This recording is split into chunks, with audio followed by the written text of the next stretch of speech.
Hi, and welcome to this week's Cosmic Prayer. I'm so happy to be here. My name is Laura Topper, and I'm streaming here from the UK through New Thought Media Network. Of course, I'm here through New Thought Media Network because I love New Thought Media Network doing so much on this planet, bringing so many amazing broadcasts to the world on a daily basis. And the Cosmic Prayer is one of those. And today on the Cosmic Prayer, we have an incredible super guest. I've just been chatting with her backstage here, getting to know her and feeling her beauty and her energy and her joy and her light as she shines that all the way from California. So we really are global here, and we put that into practice here on the Cosmic Prayer. So our super guest this week is Reverend Molly Cate. And Molly is a humanitarian teacher, a speaker, a writer, a counselor. She's the spiritual leader of Unity Church of the Redwoods in Eureka, I love that, Eureka, California. And Molly is absolutely devoted to bringing her knowing of humanitarian passion to this life and bridging the barriers between people that are holding clashing beliefs about whatever those belief systems are. Reverend Molly sees herself as this light, leader of light. And I know that she shines her light because I'm experiencing this right now. So I'm going to welcome Reverend Molly here. And if you're here with me live, then join as we welcome Reverend Molly Cate. So great to be with you here today. Welcome to the Cosmic Prayer. Thank you, Laura. It's such a joy to be here, and especially on Valentine's Day. What a treat to get to talk about prayer and love together. Oh, what a great combination. Valentine's Day, which we know is universal. And yeah, I'm excited to talk about prayer and love with you. Oh, yes. So you're here all the way from California. I love that Unity of Redwoods is in Eureka. I love that. Somebody had found it. They just thought, we found it. And I was surprised. I'm surprised that folks who found it from that tradition knew enough of Greek to say Eureka, we have found it. So it is a beautiful place, this area. This is Northern California along the coast, almost to the Oregon border, not quite. Wow. Redwood trees. Yes, it's quite beautiful here. Beautiful. And they are very blessed that you are there and sharing your knowing of prayer and love. And this teaching from our teachers. I know that you are a Science of Mind Center for Spiritual Living minister, and you practice in a Unity Center and church as well. So it's wonderful to bring all of these New Thoughts teachers together. Yes. And be that leading light. And I want to ask you, Reverend Molly, what prayer really means for you. Ooh, prayer is the centerpiece of life lived well, I would say. It's the way in which we manifest, whether we're aware of it or not.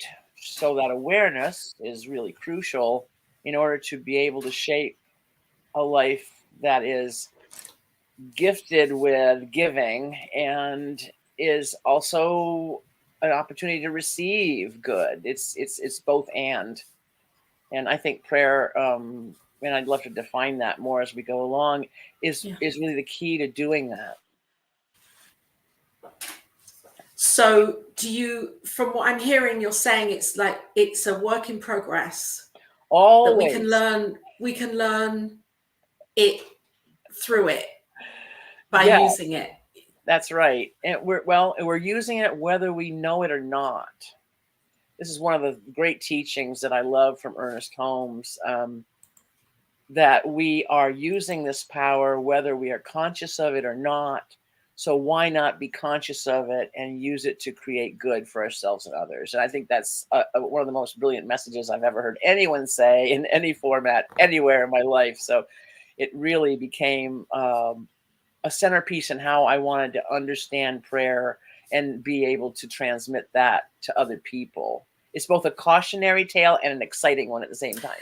I was just going to ask you about that, because that kind of, for me, that it feels as if, oh, there could be guilt in there or shame. We're using it anyway. And how about, if our lives aren't manifesting or transpiring, or they don't, the experience isn't what we think it should be, That's how right. then do we step away from those feelings of guilt and blame? Oh, I'm not using it properly. Yeah, I'm glad you Yeah. brought that up, because that's not at all what the message is supposed to impart to people. We, most of us, live in a society, whether it's here in the US or presumably in the UK and perhaps around the world, where there's so many ways in which guilt and shame are imprinted on people. It's, I think, one of the great crises of humanity, and maybe that's been so for many centuries.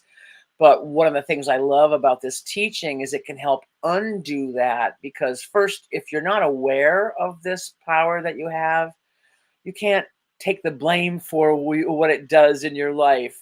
If you do become aware of it, the message is to get out of it that, everything I do then can be diagnostic, let's say, of where my spiritual life is, of where I'm putting my thoughts. And so it's like having a really great teacher of how to constantly retool and fine tune our thinking toward what really brings us joy and shares love with the world, rather than saying I'm messing up. This is always a choice. It's always a And choice. I love what you've just said, because it feels then as if, rather than trying to get something from it. So as you said at the very beginning, we have this two ways, we're to manifest. We can either manifest from the positive, or we're manifesting anyway. We're manifesting anyway. And so we have that control, we have that power. Yeah. So what I'm hearing you saying is then, well, if it's our teacher, if prayer is our teacher, we can use it as this powerful tool, rather than just, I want, and Yep. I'm going to pray because I need to get it. This was one of the most exciting messages when I first came into New Thought from religious science, and that was my beginning in it. And if I may, it's my first manifestation of prayer, if you will. And it was before I knew how to use it. This is how I know this works in life, whether you're conscious of it or not, because at that point in my life where I discovered this, I wasn't looking for it. And I love how the spirit just says, "Oh, I know what you I need. Let love me do that, dear." that. Yeah. So just to get out of the way, honey, and let me do You the, think you weren't. spirit's just amazing at leading the way. And so I was in a kind of a doldrums place in my life, and I was looking for new kinds of opportunities to bring joy to myself. And I had always done that, if in no other way, through music, through singing. And so I was in actually a weight training class, and I was living in Davis, California at that time, which is in the central part of the valley, just a little west of Sacramento, if people have a sense of geography. And this weight training class, there was another woman in there, and she was talking about a music group that she was leading, and got my attention. So I went to talk to her about it, and I ended up in this little choir for a church group of people I'd never heard of, which was let's see, before we changed the name to CSL. So it was the Church of Religious Science in Davis. That was what they called it then.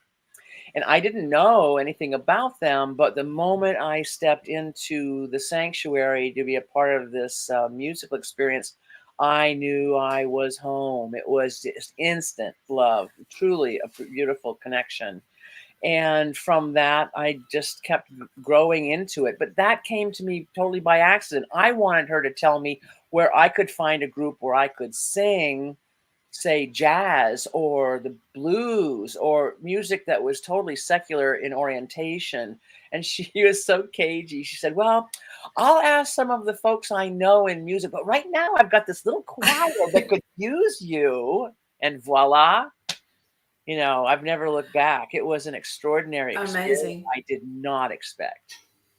It's amazing. I wonder, so this was your first encounter with religious science. Yes, it was. And so I wonder what had been running in your mind as to what your prayer was, on a deeper level, Yeah, for that knowing or that necessity within you to find that home so that's a that you good could learn and question. unfold.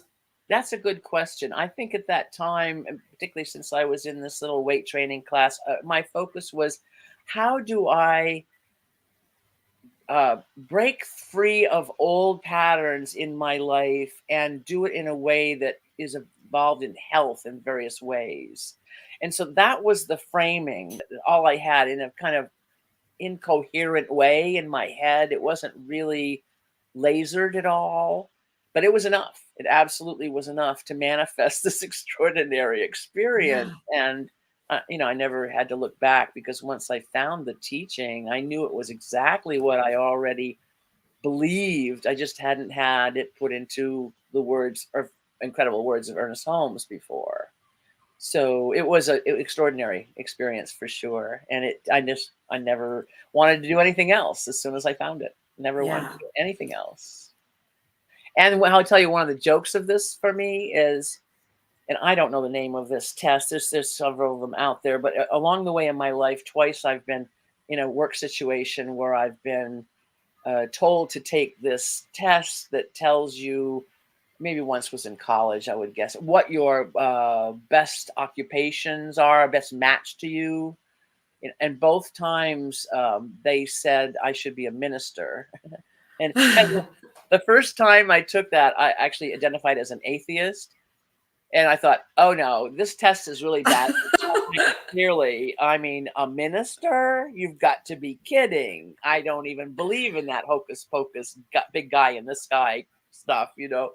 And I still don't. But fortunately, I'm Yeah. the teaching that doesn't use that idea. So it knew more than I did. And you listened. That's the key here, isn't it? I think you're right, and I appreciate you saying that. I never gave the inner self of myself credit for that. Yeah. The listening was a key that I took in whatever I found. You're right. Thank you. That was that might Yeah. be You great listened. superpower. You've given me a great gift today because I've never thought of it that way before. Oh, well, you certainly are a gift. Being here, there's so many things bubbling up for me that I want to talk just on that one piece that you've been saying. And I want to first of all say hello to Wayne. Hi, Wayne. There you are, golden bubble of peace. Yes, you are, Wayne. Great that you're here, commenting and being here and listening and taking in the wisdom from Reverend Molly. I know this is going to be a wonderful unfolding of a conversation. And here on New Thought Media Network, where we love sharing all of this so that we can all understand and get closer to that place of truth within us. Because it is an eternal journey. I believe it's an eternal journey. Do you believe that too? Absolutely. Absolutely agree. Yep. And it unfolds in its own way, whether what we want of it may be in line with that and it may not. So learning to dance with it is the key. Learning to dance with it. So I want to talk about what you mentioned in that last piece. You were talking about you weren't laser focused and yet it still transpired. Yeah. Could you explain that difference as you see it when we are laser focused and in prayer, what is actually happening with that and how powerful that can be when we are laser focused? Absolutely. And this, I feel as if I must do the verbal footnote that comes straight out of Ernest Holmes, because that is where I learned to think about these ideas in a way that made sense to me. And that is combining our thought, the ideas in our minds, with the fire, as he would often call it, of the feelings that go with that. And when you combine those together, you are most likely to produce something that manifests in some way into the world. It's that combination of thought and feeling that really does that. And of course, people are often combining thought and feeling in very challenging and even negative ways in their lives. And so here again is where the caution can come in, and the opportunity to say, well, if I'm focusing my energy on self condemnation, is really, I think, is a crisis among people everywhere. And that's an Yeah. example of this. Then I'm going to create more of the experiences I don't want in my life, that are the sources of suffering in my life. And it's always spirit kind of knocking at the door saying, this doesn't have to show up this way unless you choose it, and you keep choosing it. So the message, I think, is extremely important, and it's one of the reasons why the greater message of the New Thought movement is crucial for people to at least hear, whether they agree with it or not. We're not asking the whole world, clearly, to give up all their religions. That is not something I would ask or want. I love the world's religious traditions. I think they're brilliant in their own ways. And each group of people, I think of them as having sort of discovered a facet of a gem we call the divine. And when you have to put all those facets together to really understand how the divine operates in human life. I don't believe any particular tradition has a handle on the whole thing, but our piece is essential too, for folks to understand that they're part of something so powerful and that they can use it to shape their lives for good. And if they're not aware of it, they're still shaping their lives. Yes, that's the key. That's the sentence at the end there. If we're not aware of it, we're still, and it's the awareness of that that can completely change things, just to become aware of that. Oh my gosh, I'm Yep. creating it even though I'm not aware of it. It's being created, or it's happening through me, either way. Yeah. So I might as well be laser focused. Yes. And use And it. in this teaching, there is such a profound expression of the dignity of all people. There is such a profound sense that every single person has not just power, but worthiness to use that power to shape the world for the better. It's an extraordinarily honoring teaching of It is. humanity. Yes, it is. Yeah. I so agree with you, Reverend Molly, because I compare it to my religious origins of Judaism, which are beautiful and have so much to offer. And yet, not that I want to compare, but when I look at religious science, I can see how it is such a practical practice. Yes. That absolutely offers for me to really analyze myself in a way, and love that, and then see that in others too, and love that for others too. And isn't it done in a loving way, then it's all good. I mean, yesterday in our Sunday service, I was talking, since I'm now serving in a unity community, I was talking about one of the 12 powers of man, which is a construction of Charles Fillmore, talking about 12 different powers he saw so beautifully and fully unfolded in the life of Jesus of Nazareth, and how each one of us, because we are also made of that divine stuff, same as he was, that we contain all those 12 qualities. And so we take the calendar year and we look at one per month, and we're looking at the spiritual quality of understanding in the month of February. And we were examining how it was called "Listen to My Life" was the topic. And so I suggested to people that they can use their own life experience, and where they see patterns repeating that they would rather change, as these diagnostic tools to say, how do I want to shift this? And do it, though, in a way that is gentle to oneself. It is essential Yes. that it be gentle. And I'm often telling people to be your own best friend, treat yourself the way you would treat a best friend, and you will go far in understanding how to use these principles with no need to condemn yourself or feel any sense of shame. People should never feel shame of what they don't know yet anyway, because that shame gets in the way of learning and of being excited Yes. about the learning. And oftentimes in a religious tradition, there can be automatic beliefs of shame and guilt, Yes. and not good enough, because not praying the right way, not doing it the right way, not being subservient enough, not being good enough, which spiritual mind treatment is certainly not holding us to a standard. It's inviting, I see it as an invitation to open up to being the greater of who we are. So I agree. How would you, for your own personal practice of prayer, how has that evolved since that time that you were weightlifting in the gym? That's a great question, because I too come from a tradition with an external deity, and while it was a kind one, it's a very progressive Yes. Protestant denomination in New England, which is where I'm from, and part of the ecumenical movement back in the 60s. And it was a very good group of people interested in peace and so forth.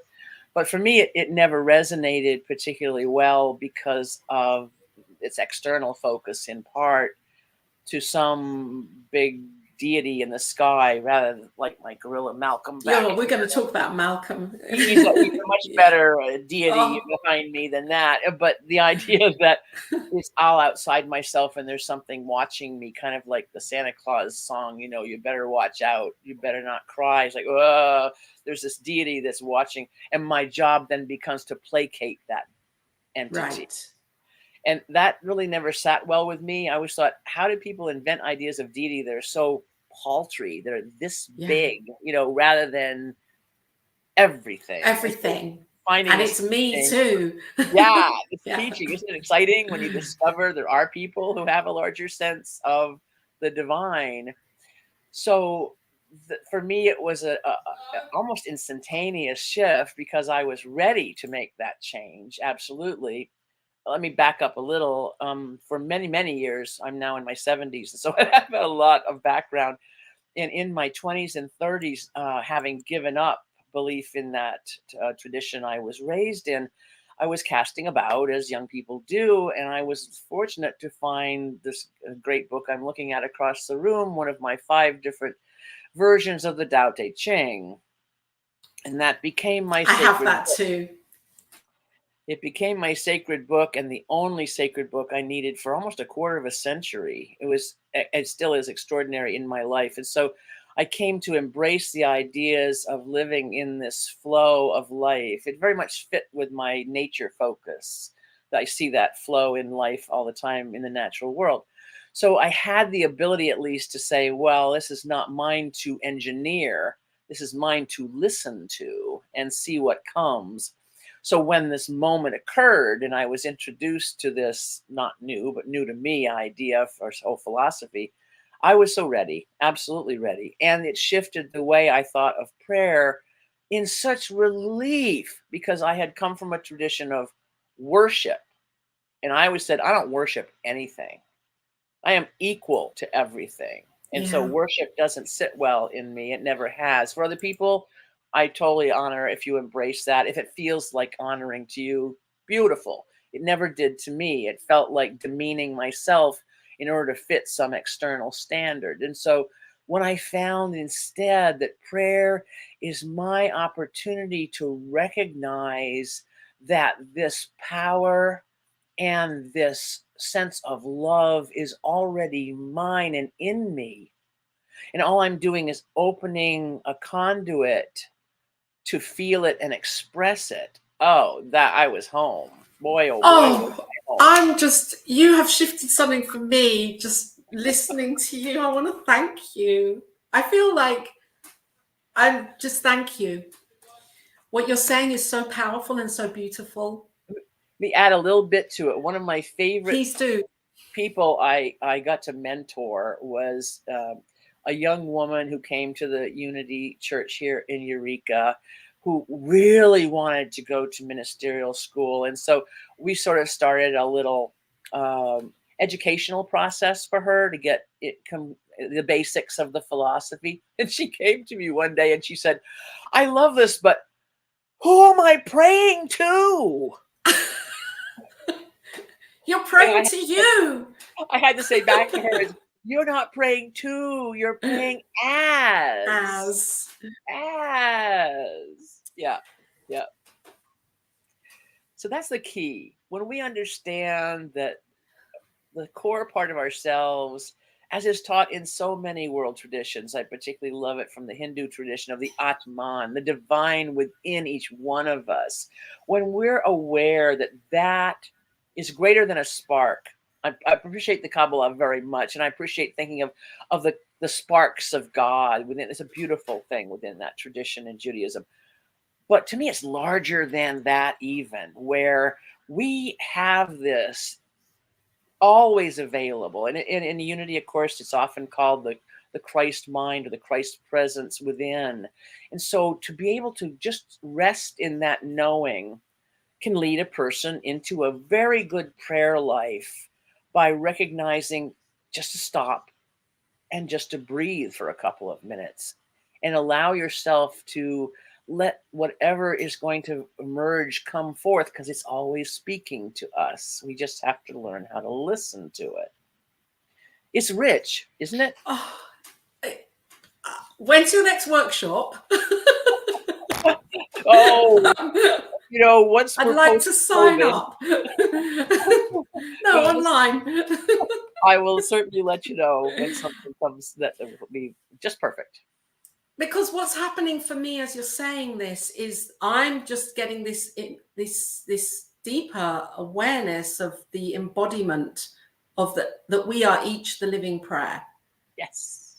And it's embodied already in me, in you, in each of us. And it's not that I'm praying by saying these words and feeling the feeling and creating this kind of container. It's already there. Yes. That's to me, what just came through for me as you were speaking. good. That Great. And I think this is the global message more than any other that we need to be imparting. Whether we are in a Center for Spiritual Living or we're in a Unity Church or any of the other branches of New Thought, we are all teaching this basic truth. And that is so powerful. I'm really grateful, as a side, that we're part of the Parliament of World Religions now, because we get our message out to more people through that yes. way. But to me, it's essential that people understand this, because for me, most of human history, we're in a time now where people are talking about trauma and how that informs people's lives and their struggles. And you probably heard the word a lot lately as well. Yes. Trauma informed whatever, growth yes. or teaching. And I am using that idea to recognize that for most of human history, many peoples, particularly, let's say, in Western civilization and in Europe, from the Middle East actually into Europe and then into the Americas through the colonization process, these peoples have been traumatized generation after generation after generation, and have come through a lot of systems that have not been based in love. And I think in part that comes out of that continued culture of trauma. And one of the worst ideas I think that humans have ever come up with came from that, and that is the idea of original sin. Yes. The idea that we are flawed right from the get-go. I mean, I don't think very many women who have children can believe that. Actually, men too. My own son, when my granddaughter was born, his face suddenly looked like the Mona Lisa. It was like he was transfixed in this loving look he'd never had on his face before. When we look at a newborn, I don't think we see original sin. I don't think we do.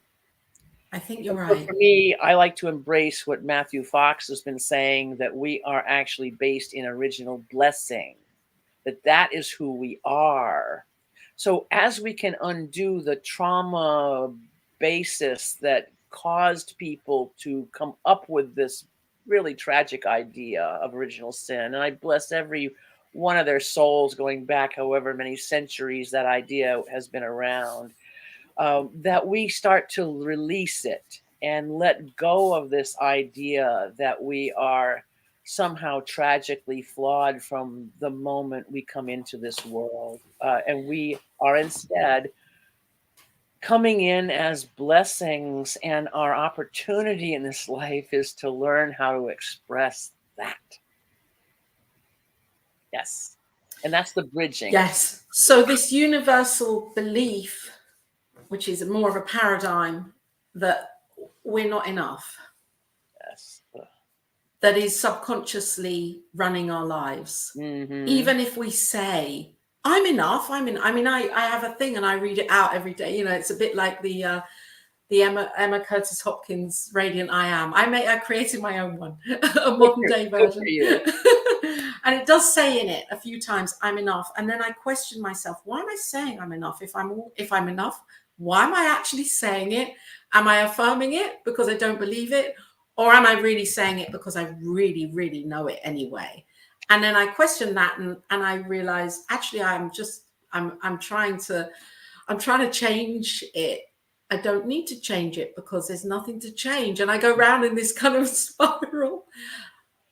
How do we do that? How do we do that individually? Because it's a collective thing because of the individual. We're taking responsibility for our own beliefs here, aren't we? We are, but I think it's often best done with at least one other person. And here I want to lift up one of the great teachers in my life, and that's Reverend Gregory Toole, who was the minister of the church in Davis when I came into this, or shortly after I came into this teaching. And when I was in such despair, he came to my house one day and did a full practitioner session with me, which I didn't know what that was yet, but he did it. And as I was expressing, am I enough? You know, I don't feel like I'm enough, or is the word enough enough? All of those things. He kept saying, all I see is your magnificence. All I see is your magnificence. All I see is your magnificence. Yeah. And so I would like us to even move beyond saying I'm enough and start saying I am magnificent. Yes. I am beauty. I am peace. I am love. And maybe the word enough works for lots of people. It may work very well for you. For me, it's always been too small a concept. Especially it doesn't work anymore for me. There you go. Yeah, no, because I've been questioning it. So I'm realizing that it's not actually needed anymore because I've worked through that. It's taken time though, and it's taken me saying yes and making that choice and being I'm trying to look for the word, but it's me taking responsibility and doing the work and doing the prayer work and the treatment work and seeing myself and feeling and knowing myself from a different light. Yeah. And I know I have, people have come on to the cosmic prayer over the last year and a half and said, oh, you can change something very instantly with a spiritual mind treatment. Yeah. You can, can't you? Yeah. And yet also for something deeper, do you believe it takes more? Like Ernest Holmes would pray he'd pray unceasingly until there was a demonstration. Yeah. For something that's so deep rooted in our psyche. Right. Well, again, I think this goes back to the fact that so many of us we've been imbued with so many negative ideas through our cultures that don't know how to use these concepts that we're talking about here, and so are floundering. And they, teach us how to flounder when we're children, and we are learning how to undo that in our own lives. Children who are raised in this teaching, I'm so grateful. There's so many of them because they have a jump start on the rest of us. Absolutely. Who are undoing a lot.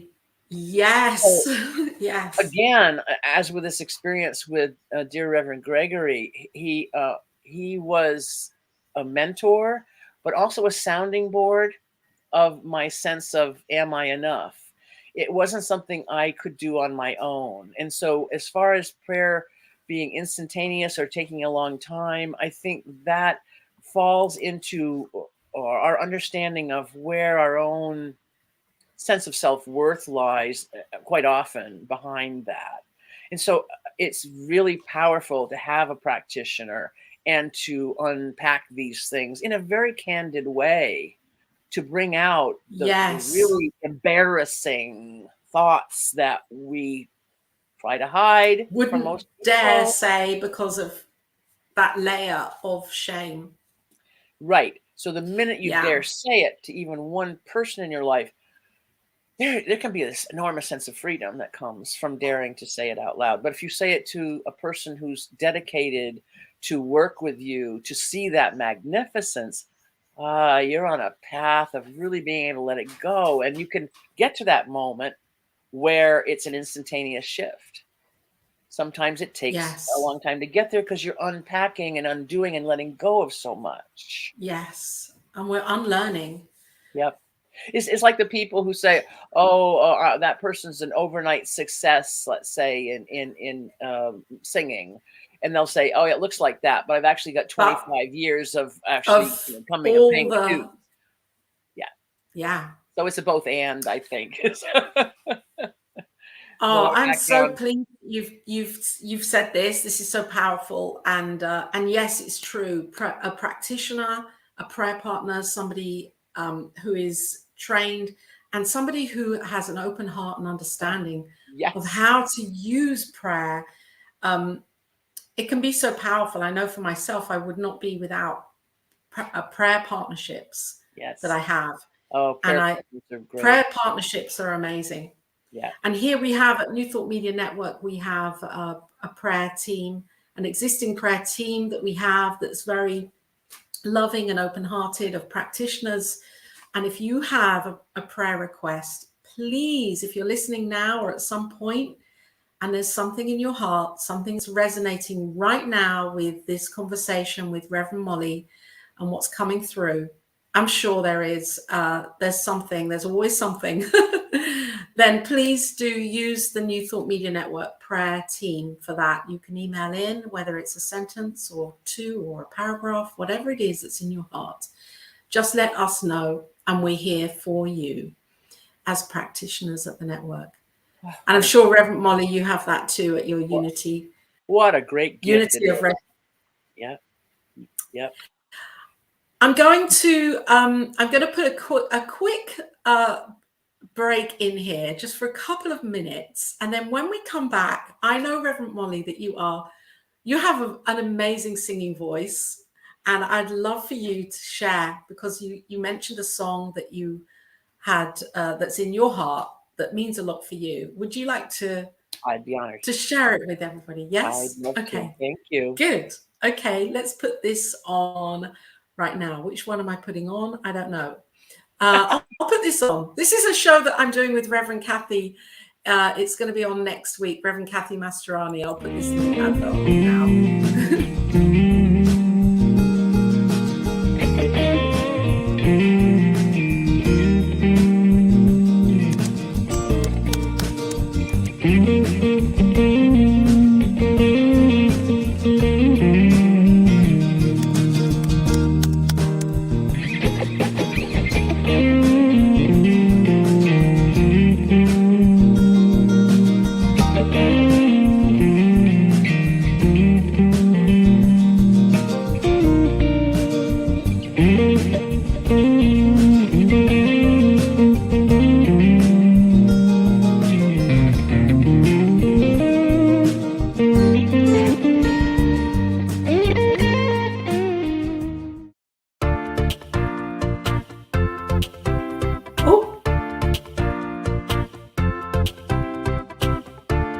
Thank you, Center for Spiritual Living Denver, for your continued support.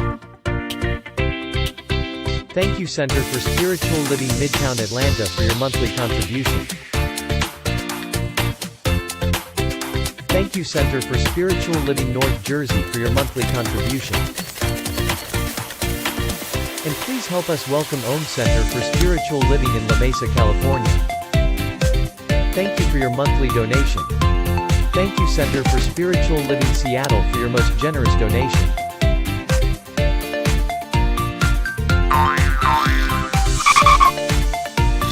And a special thanks to Heckerland Foundation for your generous technology grant. And Suze Ogden, thank you for your very generous donation. And a big shout out to all our committed donors.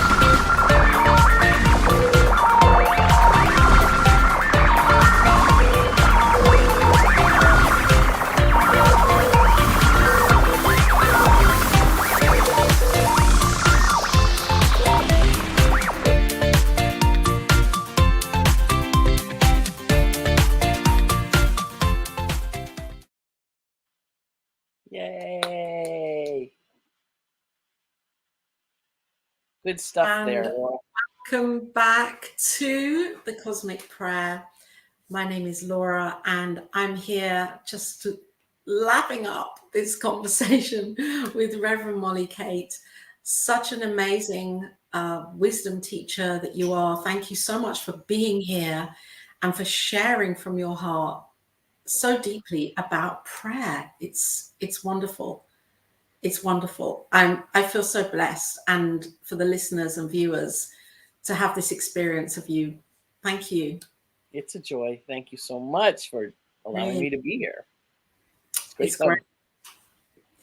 So I know that you love singing, and would you like to sing?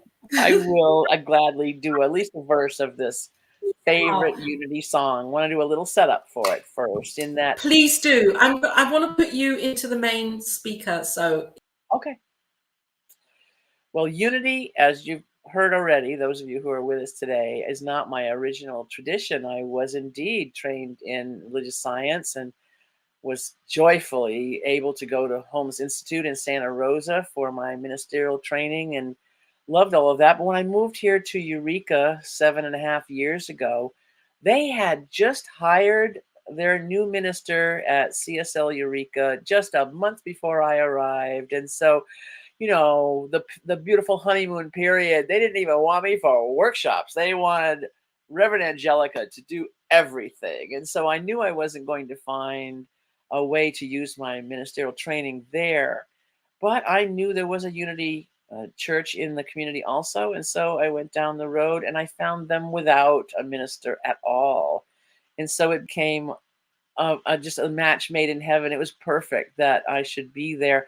And for me, it's been a joy to sort of heal some of my standoffishness with the history of Christianity, because Unity, being the older sister, older sibling in New Thought, of course, has a little more of that Christian edge, or using biblical references both from the Hebrew tradition and the Christian traditions.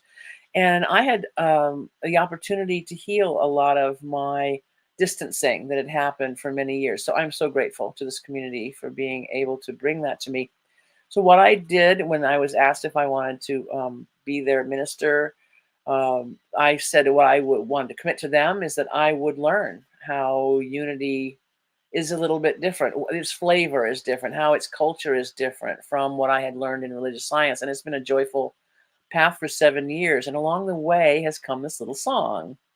And it's right in alignment with what we're talking about today, how our thoughts are opportunities, at the same time, cautions. Is a responsibility in life for us to do the work, as Emmett Fox so marvelously taught, to pay attention to our thinking and what are the messages we are giving ourselves all the time, because whether we choose to or not, we are using this power of thought combined with emotional resonance to manifest into our lives. And that's what this song tells you in this lovely little way. And I'll just do the first verse for you. It's called Our Thoughts Are Prayers, and it goes like this. Our thoughts are prayers, and we are always praying. Our thoughts are prayers. Take care with what you're saying. Seek a higher consciousness, a state of mindfulness, and know that God is always there.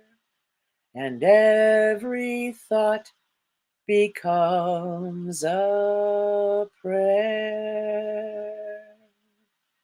And what I like about that song is the way it has a progression to it. Our thoughts are prayers, and we are always praying.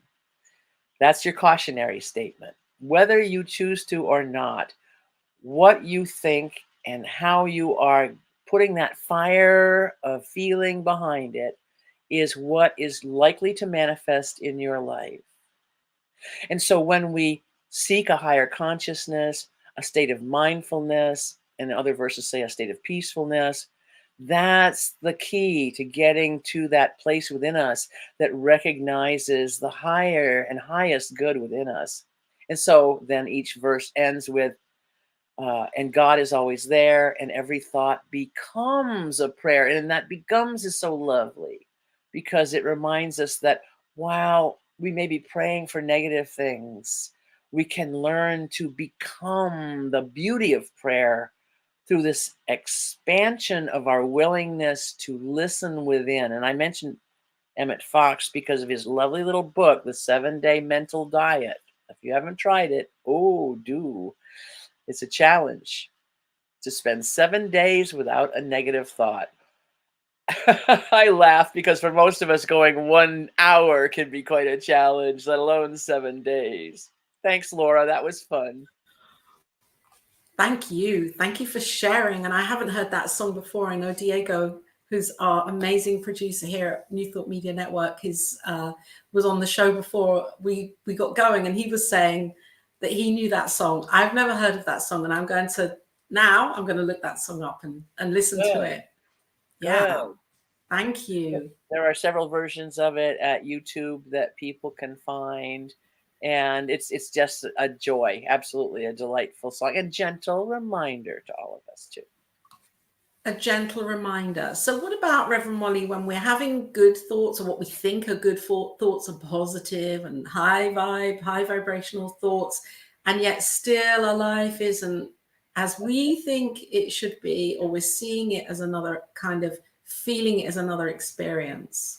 How do we, or are we even meant to close that gap? Or, I'm excited you asked this. And I tell the audience, I did not ask Laura to say that. This is not a setup at all. Not at all. This is all natural. Perfect lead into this other story I wanted to make sure I shared with you today, because I really wanted to combine the idea of prayer with today being Valentine's Day and a celebration of love. And there's a story in my own life that expresses this so perfectly. And that has to do with what you just asked.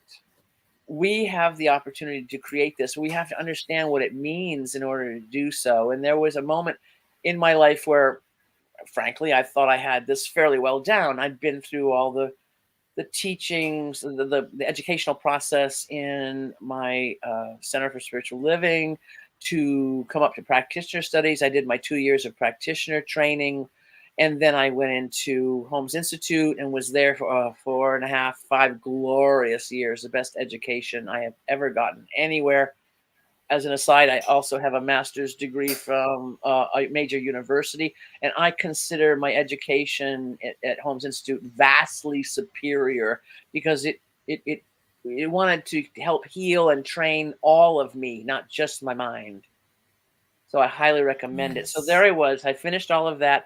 What happens is once you finish your schooling at Holmes Institute, if you pass, of course, you get your master's degree in consciousness studies, which I did, but not yet your license to be a minister. That's a different process. You go through panels. Oral paneling happened at Asilomar on the coast of California, south of San Francisco, when I was doing it. And so I confidently went there in August for this big celebration and the panels.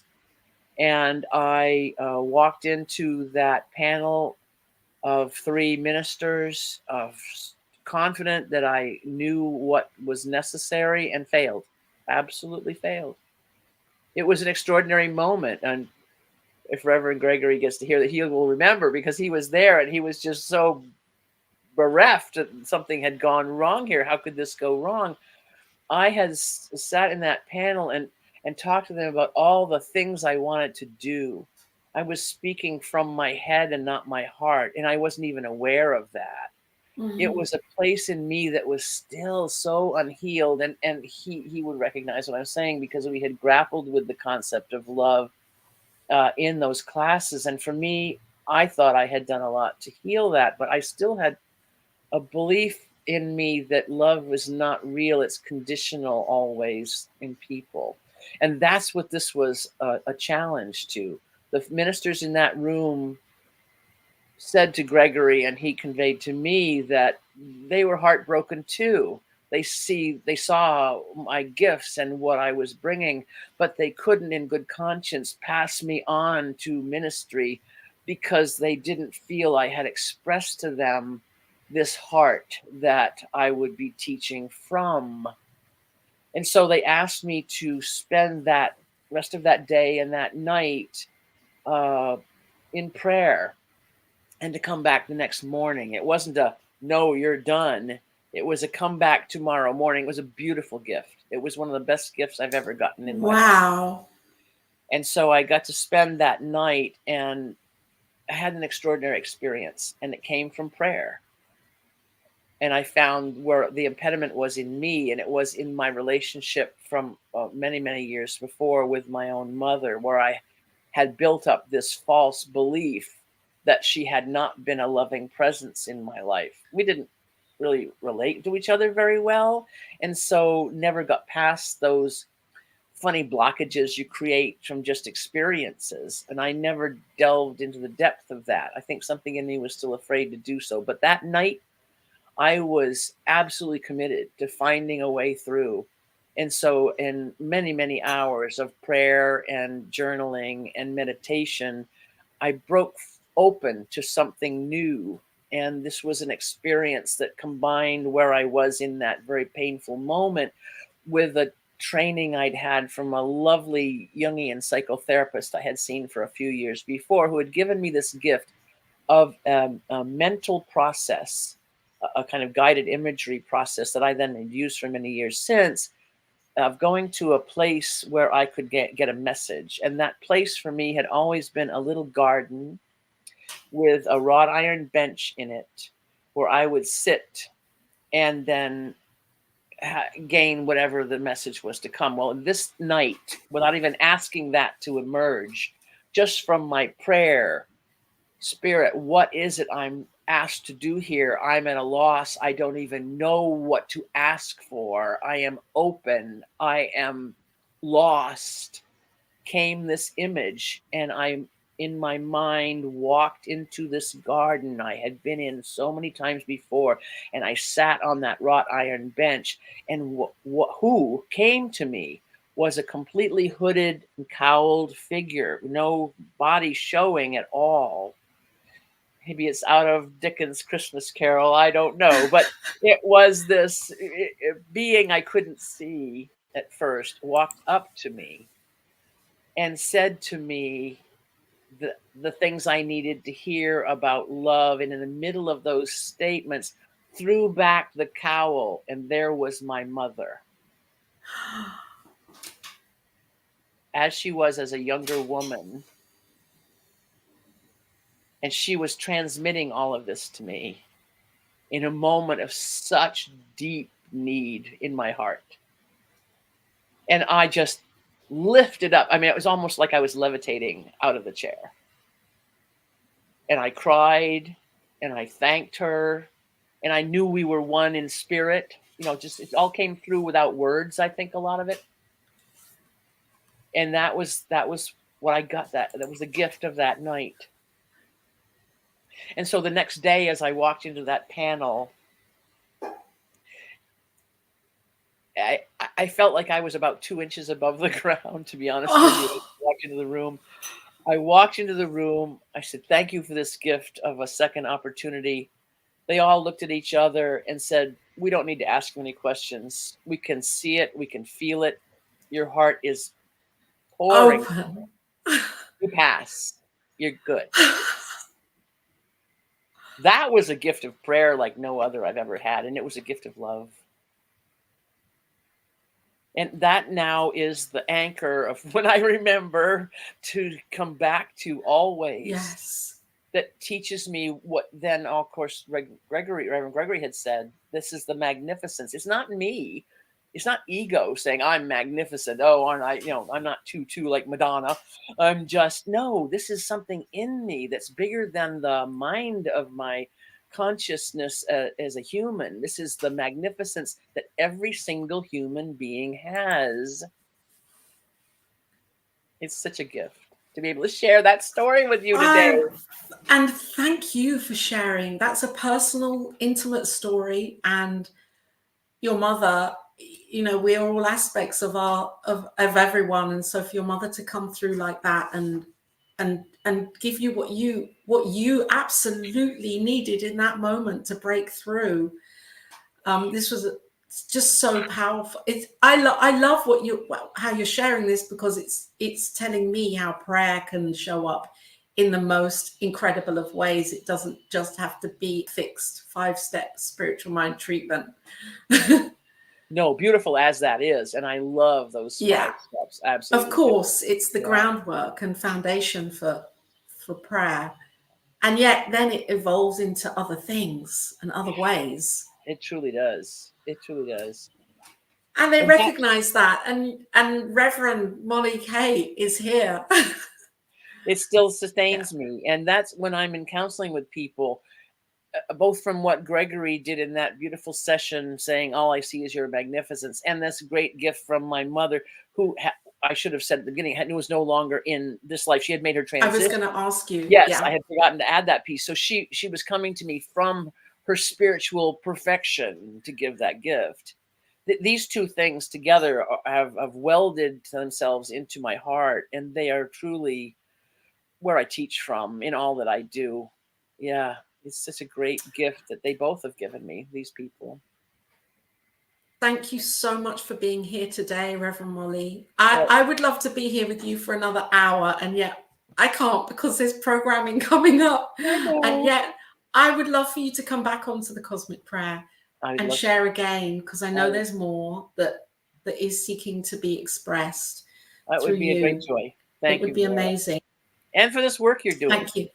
Well, and I just follow my heart with it. And everyone that's here today, Bonnie, Bonnie's here, your doula for grief. She has a show coming up in a couple of hours, her first show on Valentine's Day. I want to give a shout out for everybody that's watching right now.